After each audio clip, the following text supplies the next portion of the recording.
Imagine this, you are far from home or just very short on time and you really need to get in some food. And the only option you got available is the nearby fast food. But you don't want to mess up your diet, so what do? Well, luckily for you, I got the answer. For a lot of you, it might seem like eating at a fast food restaurant will always be a terrible option, but that's not always the case. You just need to know what to look for and what to stay away from. The two most important things you need to pay attention to when eating at a fast food chain is the protein amount and the calorie amount. That's what you should focus on the most. On the other hand, the things you should stay away from are obviously fats and sugars, because they are the ones who make the fast food meals so terrible for you. And somewhere in the middle of these two things we have carbs. Carbs are obviously not bad, but in some cases there is just an overabundance of them, which can inflate the number of calories that you consume. But before you even step a foot into a fast food restaurant, you should set a certain goal for yourself that you will stick with. You need to know how many calories you can quote-unquote spend in the fast food, and also how many grams of protein you need to consume. It's important that you know these two values beforehand, because then you know what you're looking for, you know what your mission is. And it will be much easier to stick to your goals. We all know what happens when you walk into a fast food restaurant or just into a grocery store when you are super hungry. You start to make irrational decisions and snatch something that you normally wouldn't.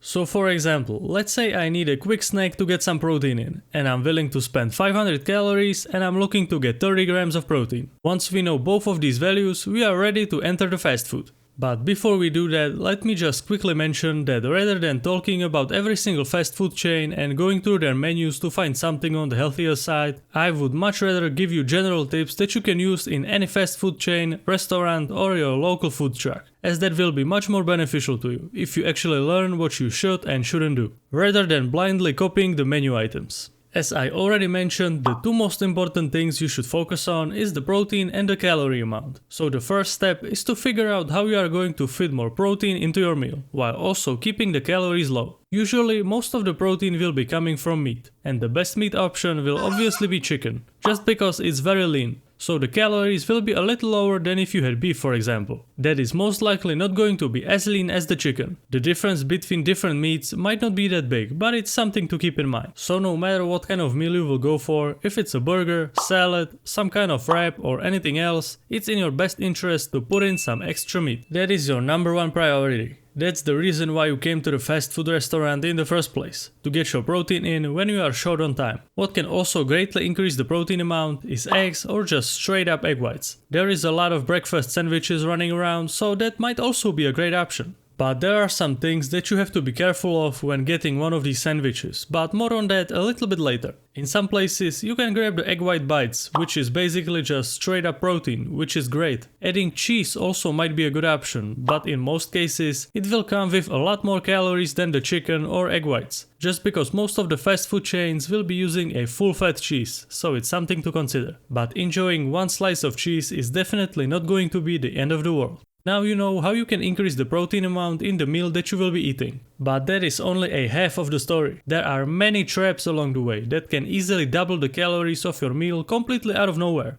So let's take a look at what you should be careful of. Most importantly, stay away from fried stuff. That is just a mega calorie bomb. So when you decide to get chicken, for example, don't order fried chicken, order grilled chicken instead. This is hands down one of the most important tips in this video, because the difference is just so big. All the extra fat and breading will add so many calories that you could just easily avoid. What is also easily avoidable is getting fries. Medium fries can easily be over 300 calories. And how many of those calories are actually spent on getting in your protein? Well, in this case, basically zero. You didn't come to the fast food restaurant to eat a mix of fat and carbs. You mainly came here to get in your protein and move on with your busy day. Don't forget that.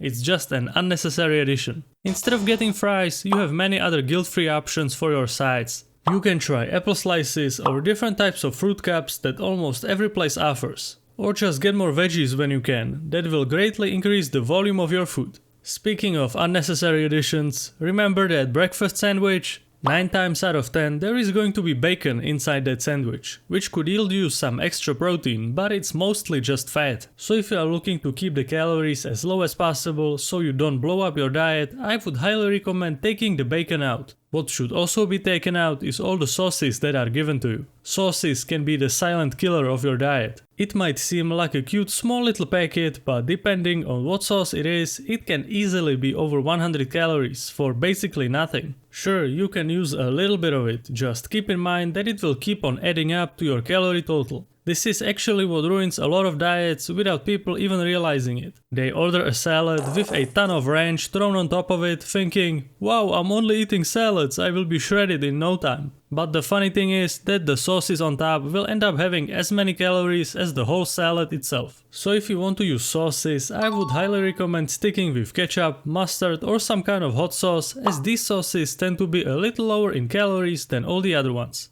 The best option is definitely going with low-calorie sauces, and this applies not only when you wander into a fast food, but also when you use sauces at home. And if you really care about keeping the calories as low as possible, you might even consider eating the burger without the top bun, which could save you between 50 to 100 calories. Or you can just forgo the bun altogether and get it done protein style, which means that instead of getting the burger in a bun, you get it wrapped in lettuce. You can also do the same thing with some kind of wrap, where you just let them wrap it in lettuce instead of the bread. Then you can easily enjoy a lot more meat, because the meat itself is relatively low in calories, while the bread is certainly not. At the end of the day, it's all about getting in your protein, and when you meet the protein requirement that you set for yourself before and you still have some calories left to spend, then you can enjoy whatever your heart desires. Just keep in mind the calorie goal that you set for yourself at the start. As long as you don't go over that, you don't have to be worried about the fast food meal destroying your diet. Eating fast food is definitely not something I would recommend every day, but sometimes your life is just so busy that you have no other option than to visit a fast food. And that's okay,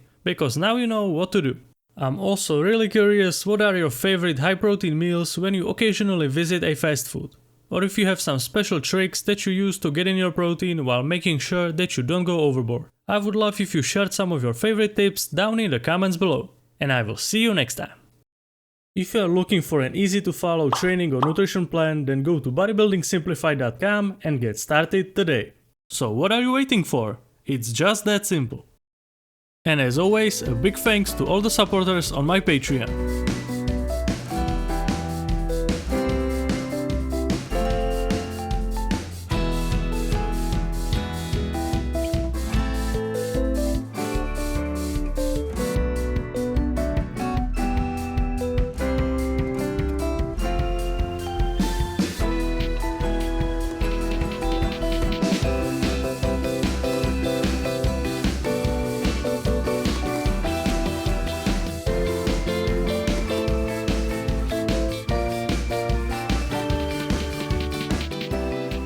Did you like this video?